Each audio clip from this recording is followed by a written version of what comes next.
All right, it is looking better now for Gina Haspel to get the approval to be the next CIA director, the first woman to hold that post, as some key Senate Republicans and a number of top Democrats have said they would be yay votes for the president's choice to head that, including Mark Warner, who has said that he would support her in that effort. So far, not such a commitment from Republican Kentucky Senator Rand Paul. He joins us right now. Senator, good to see you. Thanks, Neil. I did catch your letter to Ms. Haspel to find out a little bit how she stands on a couple of key issues.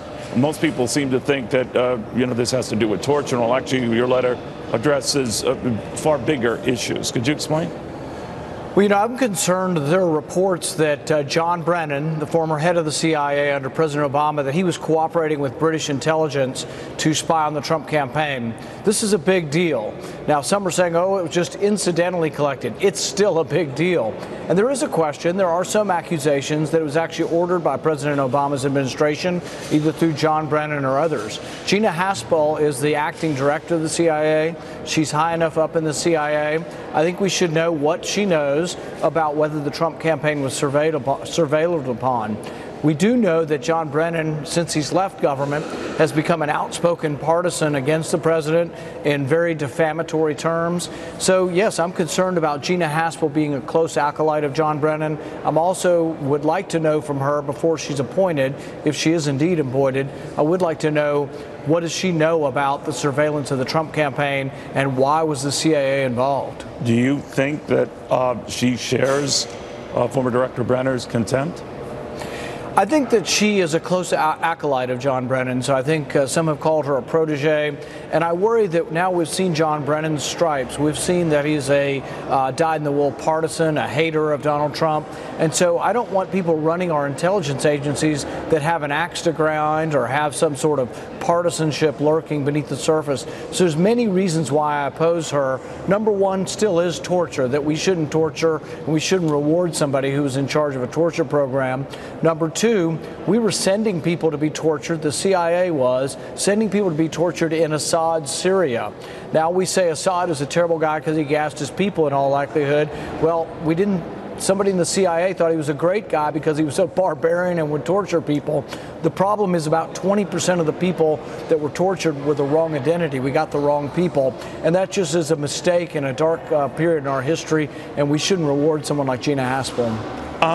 What do you think of these new revelations now that the North Koreans want out of talks, at least for the time being, with the South Koreans?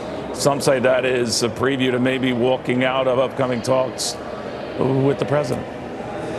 I've always thought it's important that we're talking, but it's also even more important that the South Koreans are talking. So direct talks between North and South Korea are incredibly important, and I think the only way peace comes to the peninsula is when they're actually actively engaged in talks. But I've been encouraged over the last month that there's been more talk than there's been in a long time.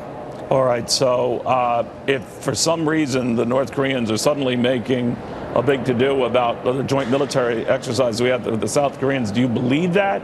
Or do you believe we should do something to address that, or what? Well, I think they've in good faith stopped their testing, and that's so far as we can tell. Now, maybe because they've already completed all their testing, but they've at least agreed to stop their nuclear testing. I think not doing military exercises would actually be a show of good faith on our part. Doesn't change anything permanently, but delaying that until after talks, I think, would be a good idea. Switching gears again, Senator, much has been made of these comments that a White House aide made concerning John McCain over the whole Haspel nomination wall, that they were crude, rude, impolitic. Many administration people have come on my errand saying that the same thing. How do you feel about that, and whether the administration has done enough to address that? Should she go? What do you think? John McCain and I have had many spirited disagreements, but we actually do agree on torture and Gina Haspel, that she shouldn't be nominated to be the head.